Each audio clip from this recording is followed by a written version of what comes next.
Hello, everyone. This is Justin Snook with the Simon Fairfield Public Library with the second part of They Raced Horses on Main Street by Anthony H. Coppola. Go back and listen to the first part if you want to hear about saloons, liquor, and temperance. We are moving on to churches, camp meetings, and cemeteries. So, churches. The spiritual needs and moral guidance of the parishioners were more than amply provided by the First Congregational Church at the center and the Methodist, Second Congregational, and Catholic churches in the village. The churches renewed and uplifted the spiritual life of the members, teaching godliness and the ways of truth, which elicited a great deal of interest by the parishioners. They also endeavored to set an example to contend against the forces of evil and to further the teachings and practice of Christian morals. The churches at that time had a strict discipline which did not sanction the drifting away from the Christian values of the church. A continued absence from divine worship was an offense which required the members to appear before a church meeting and give reasons. Drunkenness, profanity, and immorality were not tolerated to any degree in a church member. The custom for this was for the member to confess to the pastor any transgressions and to make repentance. Revivals of faith were quite often held to improve the religious indifferences and conduct the members of each church, and at times with other houses of worship. Beside administering to the spiritual, the churches were very involved in civic matters, particularly against the sale of liquor, a powerful force which lowered the morals of the community. The churches also sponsored open meetings and social affairs, at which speeches and lectures were given, exhorting the citizens to exert all efforts against the evil of drink. The houses of worship and their dedicated pastors labored diligently among their flocks, serving their every need, be it spiritual or of human concern. However, entire harmony did not always prevail, for minor difficulties did occur involving not only the parishioners, but in a few instances, the pastors. The teachings of the churches remained an excellent moral fiber in the community, leading the parishioners along a path of righteousness. The reward of the churches was to see many people who came to worship when the church bells rang on Sunday morning. The First Congregational Church. In November of 1747, Reverend William Phipps, the first minister in town, was installed pastor of the Congregational Society at Douglas Center. The meeting house, which was begun in 1747 and finished years later, served as the house of worship for the society and also for annual town meetings. The building was erected and maintained by the town through taxes levied on all of the inhabitants, even though there was but one religion permitted, that of the Congregational Society. However, there were a number of persons in town who professed the faith of the Baptists, and who objected to being taxed for the support of congregational preaching. The Baptists agitated their grievances in town meeting until an exemption was secured and permission granted to contribute all their own means for support of such religion as they desired. This success encouraged a number of Quakers to make a like demand, and in 1771, the era of religious freedom began.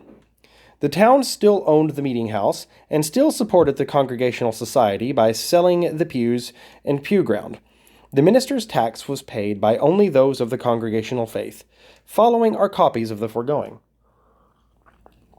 Douglas, April 14th, 1805, received of Aaron Marsh $7, which is in full for the pew ground and new building his pew.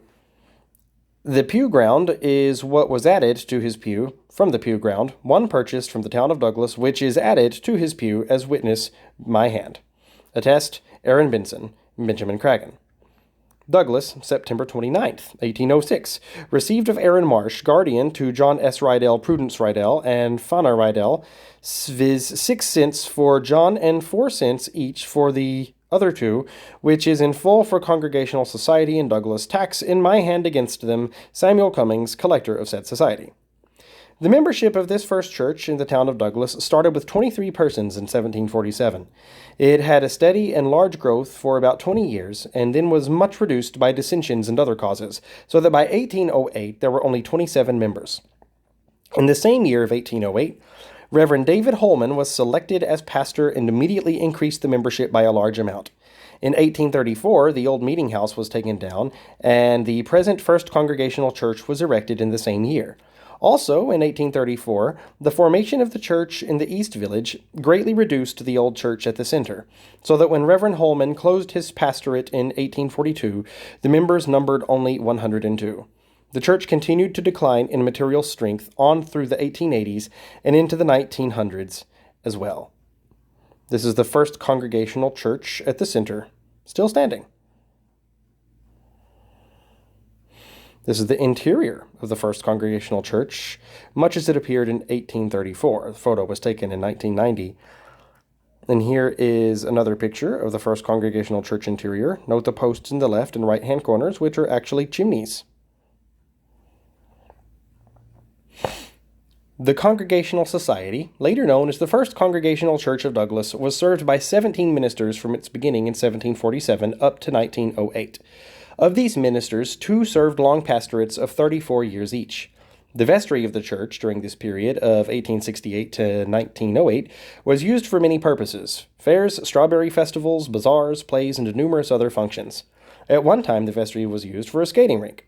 Tea parties were held by the benevolent circle, and food contributed by the women and then purchased by them.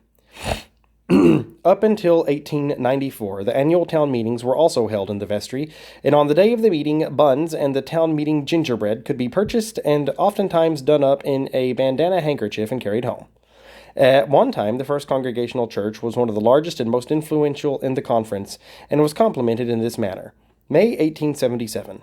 We attending during one season the Worcester South Conference of Congregational Churches, recently held at the Congregational Church in Douglas Center, Reverend W. W. Dow, pastor, and heard with great joy the many favorable reports from the churches represented, and participated in the discussion of the necessity of secret prayer to vital godliness.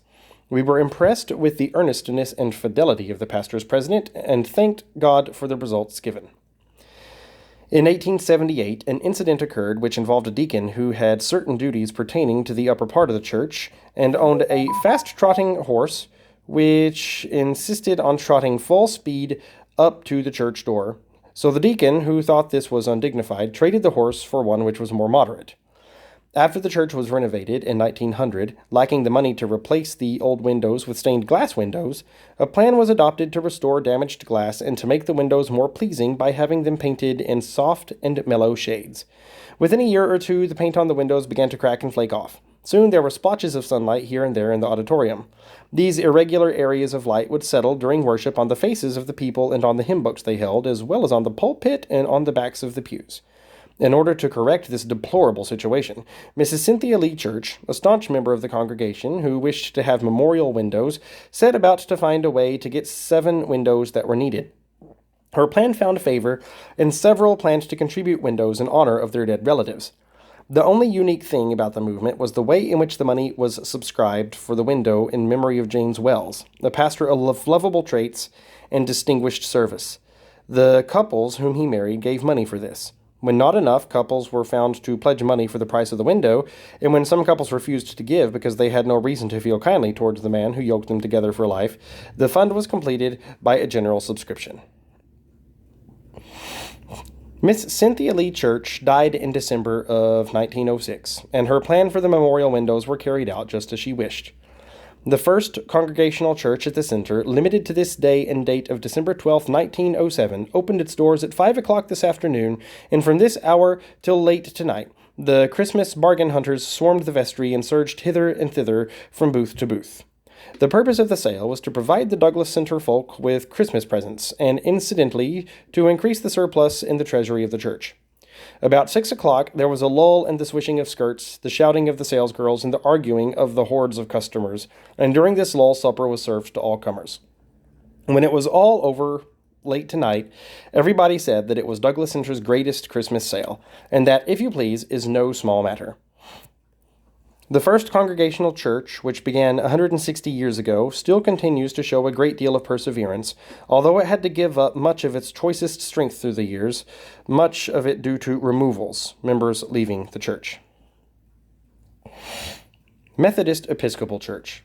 The Methodist Episcopal Church had an early and interesting history. In 1808, a church was formed in South Douglas, and a new house of worship erected. Elder Pliny Brett, the pastor and leader of this First Methodist Church in the town of Douglas, continued until 1815, at which time he and most of the members withdrew from the Methodist Episcopal Church and effected a new organization under the name of the Reformed Methodists. Elder Yates succeeded Elder Brett and continued for many years as its devoted pastor until the infirmities of advancing age made it impossible. Several elders and others conducted the meetings on through the 1850s until the meeting house became unfit for use. It was abandoned, and the services of the Reformed Methodist Church were then held in the upper hall of the Jefferson Tavern, which was a short distance from the old church. About 5 years after the Civil War, the meetings were discontinued, and afterwards it was considered an outstation to the First Congregational Church at Douglas Center. The old church building, in full disrepair, was burned down by some tramps in 1896. In 1844, the Reformed Methodists of East Douglas, who did not attend services at the South Douglas Church, organized their own society with a small membership. A year later, in 1845, the Reformed Methodists erected their own church in East Douglas, just beyond the Whiting Tavern on Main Street. And in 1857, on Bowen Court, they established the parsonage. Prior to the organization of the Methodists of East Douglas in 1844, the members belonged to the Reformed Methodist Church in Millville, with services held in the Long Schoolhouse of District No. 3, which is the building east of the Douglas Axe Works office. The first pastor of the Reformed Methodist Church here was Solomon P. Snow, who was succeeded by others until 1864, at which time Reverend Walter Wilkie became the pastor and leader of the church. In the early part of 1866, the society voted to change the name of the church to that of Wesleyan Methodist until they could become merged with the Methodist Episcopal Church. Later in the year, Reverend Wilkie held quite an extensive revival of religion, resulting in the conversion of many persons. He had formerly been identified with the Methodist Episcopal Church, but left that body because of its connection with slavery. When slavery was no longer an issue, he returned to the church of his early choice. Reverend Walter Wilkie, by request of the membership, took steps to organize the church into the Methodist Episcopal Church, which was accomplished in late 1866. In the fall of 1868, the Douglas Herald newspaper published this church item. A grand levee will be given by the society at their church on Wednesday evening, October 28th. The exercises of the evening will open with a musical festival, when the new organ will speak out some of its melody, and the East Douglas Glee Club will entertain the assembly with some of the best performances, so that all may expect a pleasant time. Good provisions have been made for the gratification of the palate, among the good things being raw and stewed oysters, pies, cake, chicken pie, confectionery, tea, coffee, and a good social time is expected, and all are invited to attend. The price of admission will be 15 cents. The following year, the Methodist Society presented a 2-evening exhibition of plays. The first evening program was 10 Nights in a Bar Room, and Village Gossips, or Pride Must Have a Fall, on the second evening. The object of the exhibition was to aid in raising the necessary funds for the support of the church. Under the pastorate of Reverend Daniel P. Atkins, a successor of Reverend Wilkie, a new and commodious church edifice was erected in the center of the village, the work being accomplished in 1872. The structure was of wood, painted white, and set back from the street a little farther than the present one. After the new church was built, the old building on the hill near the tavern stood vacant until it was sold to the Samuel Sibley Post, GAR, in 1896. From the 1880s and on, the church grew in membership and in societies and organizations. The vestry was beautified by tinting and frescoing the walls and ceilings, and the aisles were carpeted with durable matting. Disclosures on the sin of dancing were delivered from the pulpit. Women's suffrage meetings at the church were well attended, with very forcible remarks made by some of the parishioners. In 1885, a concert was given for the dedication of the new pipe organ.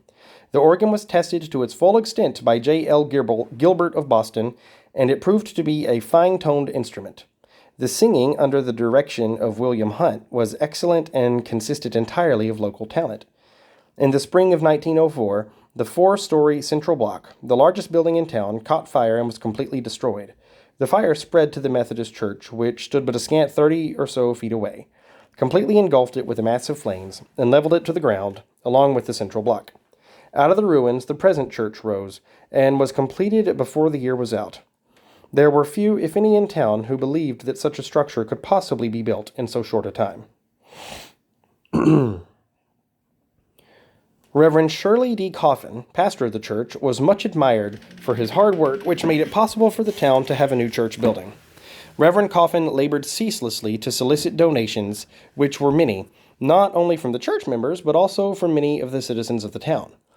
1 year after the fire, the Methodist Church was crowded to participate in the dedication of the new organ, a gift of James Smith, a lifelong resident of Douglas. A concert was given by local talent, and the O Be Joyful Ladies Orchestra of the town provided pleasant music.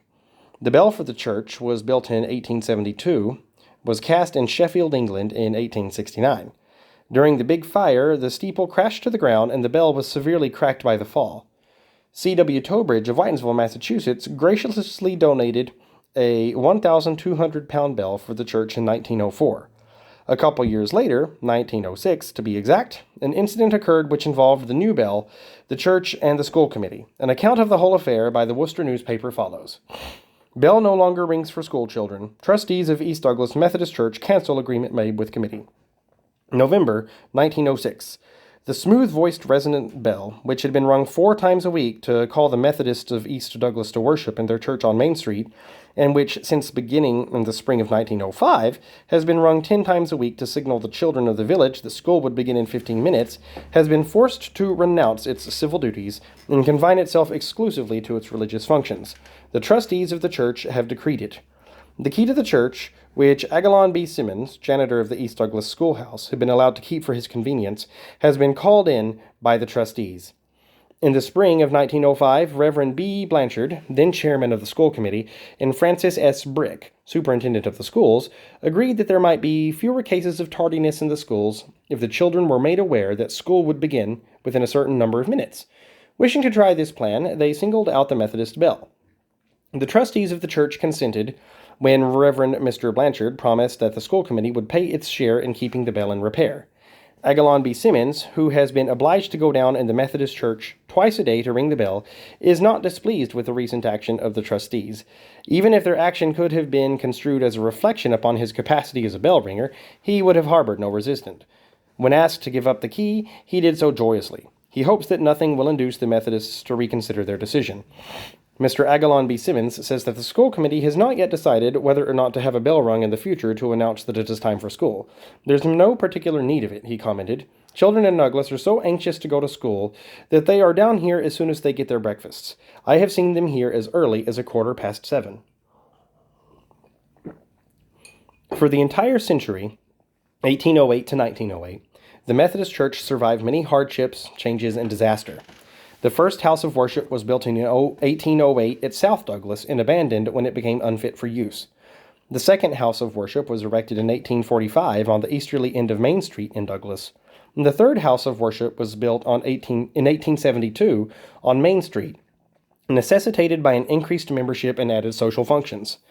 The fourth house of worship, the present one, was erected in 1904 to replace the former church which burned down in the early part of 1904. The Second Congregational Church. The first Congregational Church at Douglas Center was the nearest house of worship for the Congregationalists of the community.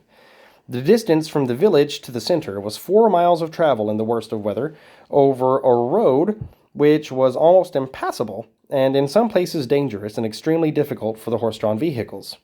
From about 1800 to 1830, a marked growth of industry, business, and population took place in East Douglas, which made the village a prosperous and thriving community.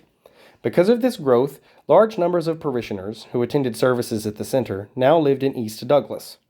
This large increase in population and business activity necessitated the establishment of a second Congregational Church in East Douglas. The demand for a place of worship here was led by a group of the rich, the influential, and the leading citizens of the town. Oliver Hunt, of the famed Douglas Axe Works, one of the most prominent citizens of Douglas, and his wife Phoebe, executed a deed of trust to Micah Hill and others, excerpts of which follow. Whereas sundry individuals, to wit, upon the 13th day of November, A.D. 1833, entered into an agreement to erect a meeting house in the east part of the town of Douglas for public religious worship of the Orthodox Congregational Order, which said meeting house has since been erected upon a parcel of land hereafter described. And whereas a church and parish have been duly organized and established in the east part of said Douglas for the purpose of supporting religious worship in said house, which parish is called the second parish in said Douglas, and the church and society which are to worship there, the Second Congregational Society in Douglas, and whereas the said individuals who have erected said house are desirous of having the same, together with the land upon which it stands, conveyed in such a manner as shall secure the objects for which the same was erected, that they shall, as soon as may be, cause the pews in said meeting house to be appraised, which appraisement shall be so made that as the aggregate appraisal value of the pews shall be sufficient to cover the actual cost of erecting and completing said house, and the said pews, when so appraised, shall be offered at public vendue at prices not less than their appraised value, signed, sealed, and delivered in the presence of us, Harriet N. Hunt, Benjamin Craggan, Oliver Hunt, and Phoebe Hunt. Worcester, November 21st, 1834. Then the above-named Oliver Hunt acknowledged the above statement to be his free act and deed before men. Benjamin Craggan, Justice of the Peace. And so the new church, which numbered 29 persons, was erected in East Douglas in 1834. It came as a welcome relief to generations of parishioners who for 87 years had made the long and tiresome trips to the center for worship. The membership of this richer and larger church grew steadily. During the pastorates of several of the 11 ministers from 1834 to 1908, there were powerful revivals of religion, which by 1878 numbered 332 members. Sometime after this, the church suffered considerable depletion by deaths and removals. By 1905, there were but 117 members. In this period of 1868 to 1908, many activities and events were sponsored by the Christian Endeavor and the Ladies' Benevolent Societies. The church hosted temperance meetings by the WCTU, lectures, union services, socials, suppers, and high school graduation exercises. Two of the many interesting events which occurred at the church follow. Strawberry Festival, 1868. On Tuesday evening, July 7th, a strawberry festival will be held in the vestry of the Congregational Church. The object is to enlarge, if possible, the Sabbath School Library and also obtain an organ for the vestry. The festival will be opened with singing, juvenile and otherwise, in the body of the church, speeches not to exceed 3 minutes in any case, and an exhibition of tableaux. The singing and speeches will not probably occupy more than half an hour. In the vestry will be strawberries, ice cream, lemonade, art gallery, post office, and the usual attractions of such an occasion. Young and old are cordially invited to be present and enjoy themselves in a very sensible way. No pains will be spared in getting up the entertainment, and we anticipate a great success. There shall be a small admission fee of 15 cents. On November of 1885, the young ladies with the Benevolent Circle have charmingly presided over a complimentary supper given to the young gentlemen in the congregational vestry. Their alluring smiles and pretty ways made the supper doubly attractive, and the escalloped oysters still more delicious. A musical and literary program was carried out. Around the 1900s, during the pastorate of Reverend Charles B. Pierce, money by subscription and solicitation was obtained to redecorate the church and to replace the small planed glass windows with stained glass windows. The acceptance by the parishioners of the excellent teachings of the church was unfortunately disrupted by an incident between the church and its pastor in 1906. He resigns his pastorate, but keeps his bossies. East Douglas, April 29th. Rather than dispose of two of his sleek dairy cows at the behest of the church supply committee, Reverend Edward B. Blanchard read his resignation as pastor in the Second Congregational Church today. Mr. Blanchard said he would feel like staying if the church would pay him another 100. Otherwise, he must keep the cows, as his family is large and his salary inadequate. The feeling of the committee is that Reverend Mr. Blanchard's work outside of his pulpit might detract from his efficiency therein. As one member of the supply committee said, the supply committee did not believe one man could do 4 things together so well as he could one alone. There are members of the committee who know something about farming. They know that milking a cow when a cow is swishing her tail vigorously has caused many a good church member to fall from grace. They know Mr. Blanchard milks his 3 cows. Some of the more aesthetic have complained of the smell of cow, as they call it. The resignation was read at the forenoon service and came as a surprise to almost all the people present who thought that a bargain had been struck between the pastor and supply committee for another year. To the Second Congregational Church and Parish, East Douglas, Massachusetts, April 29th, 1906. Dear Brethren, a few days ago I accepted from the Committee of Pulpit Supply the terms offered for a third year of service among you in the ministry of the Lord Jesus Christ. After continued prayer and thought, I am convinced that I cannot meet the sacred obligations God has placed upon me by accepting longer those conditions. I therefore tender to you my resignation as pastor of this church and parish to take effect 3 months from this date. I wish to express my sincere gratitude to the many friends, to the church and the town, for the help given me in the Master's service during the last 2 years. The kindly spirit of fellowship, so warmly manifested in our union services with the Methodist Church, will ever remain a pleasant memory. In breaking these relations, those special ties which unite kindred hearts in Christ's kingdom, I trust will never break. My longing and prayer for you in the work of the Lord is that you may grow stronger in his service, and that the great head of the church may soon send to you one who, as a leader, may guide you in the most efficient labors for your kingdom. Sincerely, your pastor, Edward B. Blanchard. The Pulpit Supply Committee includes Aaron F. Jones, Alvin H. Brown, Frank H. Bird, Henry Morey, and Charles H. Hunt. Aaron F. Jones said tonight, the Society voted to instruct their Pulpit Supply Committee to contract with Reverend E.B. Blanchard for another year on the same terms as last. With this addition, he must give up all outside business and give his whole time and energy to his calling us as minister of the Lord Jesus Christ and the advancement of his cause in this church.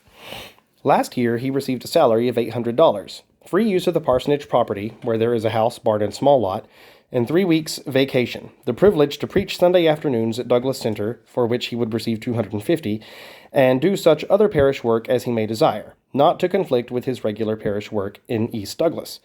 Mr. Jones was asked what was meant by the vote requiring Reverend Mr. Blanchard to give up all outside work, and said to reduce his number of cows from 3 to 1, and to give up other active farming work, the chairmanship of the school committee and the chairmanship of the school purchasing supply committee.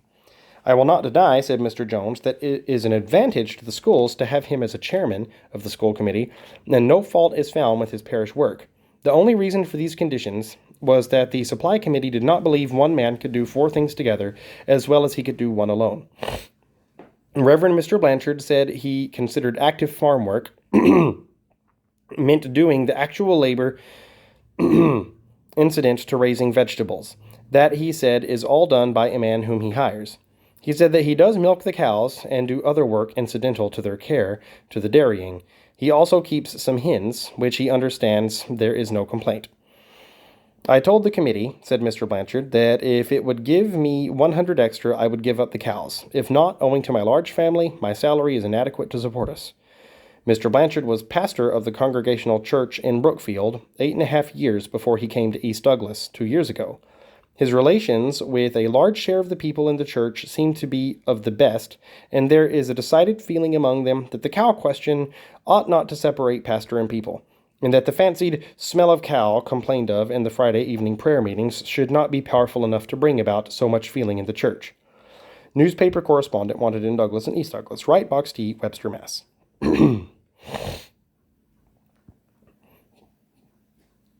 A newspaper reporter described one of the erratic behaviors of the church clock in this manner. East Douglas, August 27th, 1906. The town clock of Douglas, with permanent quarters in the belfry of the Second Congregational Church, East Douglas, added another to its long list of senile indiscretions and impertinences yesterday, when its striking apparatus, which controls the long arm that knocks against the outside of the church bell and so tells East Douglas the hours of the day, was allowed to stop through the displacement of a rivet. As one wag put it, the striking part of the clock had stuck. East Douglas people were left, in consequence, without any easy and authoritative way of making the flight of time, or of marking the flight of time.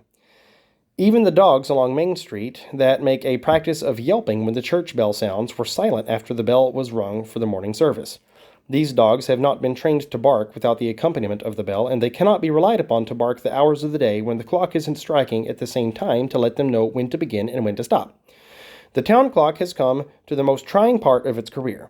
Since old age has overtaken it, and well-nigh squelched it, it has been guilty of many irregularities which it shuddered to think of in its youth. There was a time when it was kept straight by its surroundings, and when it was awed into righteousness by the sanctity of its abode. So it failed to sow its wild oats in its youth, and now in its old age, its wildness, which knowing once said would crop out sooner or later, are a sore trial to its admirers. They are a particularly sore trial also to those who have had the care of it.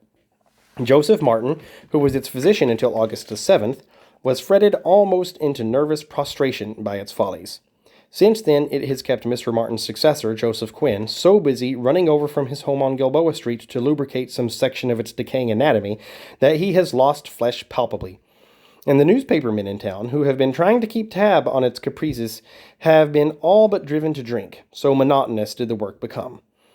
Mr. Quinn talked with a reporter at the East Douglas post office this morning, where he had stopped on his way home to rest after an arduous hour in the steeple. "I find a rivet loose," he explains. "I fix him."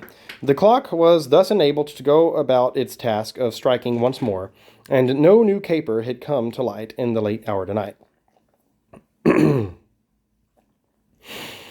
St. Denis Catholic Church. These news accounts of the Catholic Church appeared in the Douglas Herald newspaper of May 30th, 1868. Reverend D.A. O'Keefe, late pastor of the Catholic Church here in this town, has been succeeded by Reverend Dennis C. Moran, an active and zealous man who will doubtless officiate to the satisfaction of our Catholic friends. The meetings in the Catholic Church in this town during the week have been well attended, and a good deal of interest manifested in them by our citizens. The following gentlemen were present and officiated: Reverend E.J. Sheridan of St. Vincent Church of Boston, Reverend James Quan, Webster, Reverend Peter Minette, Great Barrington. The present pastor of the church, Reverend Dennis C. Moran, is rapidly becoming popular with his congregation. The church edifice, very near to completion, will be commodious and substantial structure, as well as an ornament to the village. The St. Denis Church was built from the framework of a large barn, purchased of the Warren Hunt estate. The founders of the church, who were of French descent, were the majority of the parishioners until the 1900s, at which time the people from several countries of Europe settled in Douglas, thus giving the Catholic Church a strong blend in its membership. The original rectory of the Catholic Church, a brick building which stood directly across the street from the church, was purchased in 1870 and remodeled to private proper quarters for the pastor and his assistant. In 1902, fire broke out and destroyed the building. However, the church recovered quickly from this loss, and by 1903 a new rectory was built. A short distance at the rear of the church stood a house known as the Jones Catholic House. This church owned it, and in the 1880s established a parochial school called the French School. From 1857 to 1908, 11 pastors led and served the members of the Catholic Church, with Reverend James Meehan as pastor at the end of that period. The church sponsored many socials and parties throughout these years, of which the most enjoyable and successful was the Fair, an event staged every several years, and which lasted from 5 to 8 days' duration. Fire. On Sunday morning, January 7th, 1887, at 5 o'clock, the barn owned by the Catholic Church Society was found on fire and was wholly destroyed. Neither cattle nor hay was in the barn. It was an old structure and not worth over $200. The fire was doubtless of incendiary nature. St. Denis Parish Fair opened in Central Hall Thursday evening, October 1888, with a good patronage. There are numerous attractions of a varied character. A social dance is on the program for this evening. Saturday evening, an interesting program has been arranged, when the fair closes until the following Thursday morning, then reopens and continuing for 3 nights longer, and finally ending on Saturday evening following. It promises to be a success in every way. 1900 to 1908. At whist party given under the auspices of the St. Denis Church will be held in the town hall this evening. An entertainment will also be given in Forester's Hall. James W. Wickstead as president of the arrangements, John Condon is secretary, and Henry Mongo treasurer. A large committee has immediate charge of the affair, which will probably meet with success. The principles of Catholic faith were adhered to very carefully. Following are 2 of the many newspaper items. 1901. 7 girls and 7 boys held their first communion at St. Denis Church at 8 o'clock yesterday morning. 1905. Bishop Bevan of Springfield will conduct the 10 a.m. Mass at St. Denis Church today. At 4 o'clock in the afternoon, he will administer confirmation to a class of 30. In 1906, the Home of Destitute Catholic Children in Boston found Catholic homes here in East Douglas for 2 girls and 3 boys. The object of the institution was to place the children permanently in comfortable homes. The pastor would watch the way the child was reared and report to the society if the child was being neglected. On the other hand, if the child was intractable, he was taken away from the family which had undertaken to keep him. The family could adopt the child if it wished to do so, and the society decided that the place was suitable for the permanent keeping of him. In 1908, a belfry was added to the church in anticipation of obtaining a bell to call the faithful to worship. During the first 50 years of its existence, the membership of the Catholic Church increased substantially. From a small band of worshippers in 1857, the church numbered close to 1,000 persons by 1907. In addition to the 4 churches already mentioned, there were other smaller denominations, all of which had a short lifespan. The Latter-day Saints, Mormon Church. Just before Walnut Street in South Douglas, there used to be a Latter-day Saints church, which was about as large as a one-room schoolhouse. The church, which was organized in 1873, was also called the Mormon Church. Several of the founders of this South Douglas church were Erastus Vickers, Potter M. Bates, and J. Merritt Parker. The society did not last long, and some years later the building was taken down. The Adventist Church. On the left side of North Street, where it begins at the Civil War Monument, foundation walls were put up in the 1880s for an Adventist church, which for some reason was never built. The foundation was taken down in 1902 by James Wickstead. The People's Church. In 1896, a group of dissatisfied members of the First Congregational Church at Douglas Center split from it and founded the People's Church Society with Vernon T. Eston as president. The break occurred during the ministry of Reverend A. B. Peffers, pastor of the First Church from 1892 to 1896. The reasons for the split, as given by Mr. Eston, follow. The course of the new organization is simply this. Those who, for previous reasons, did not care to listen to the preaching of Mr. Peffers, combined together to see if they could establish a place of public worship where they could listen to the preaching more to their liking. They were not so confirmed heathens that they did not want to attend any church, but had a choice in the matter. They then cordially invited, and will continue to invite anybody and everybody who has any desire to attend the services of the People's Church to do so, will not pry into anybody's record or ask them to subscribe to do what they hear or bother them about what they did last week or expect to do next. The Swedish Church. The Swedish Society was formed in the late 1880s with a small membership. Their meetings took place on the 3rd floor of the central block until that block burned down in the early part of 1904. Later in the same year, the society purchased the Long Schoolhouse, the house across from the Balcombe block and next to the Douglas Axe Works office. The Swedish Church, after having lost much of its membership by removals, gave it up and the remaining members joined other churches. The Evangelical Society of South Douglas. This society was organized in 1906 to provide the preaching of the gospel in a community where there had been no church and to further the teachings of Christian morals. For 3 years prior to this, there was a Sunday school and also preaching in the Tasseltop Schoolhouse of South Douglas. When the society was formed and incorporated, the Elisha Thompson House, adjacent to the school on Pine Street, was given to the new organization as a place of worship for its 21 members. The Quaker Church in South Douglas. On Pine Street, farther down from the Evangelical Society, once stood the Quaker Church, also called the Friends Meeting House. The church was flourishing in 1784, made up of the families in the area, an amount large enough to be called the Quaker School District No. 4.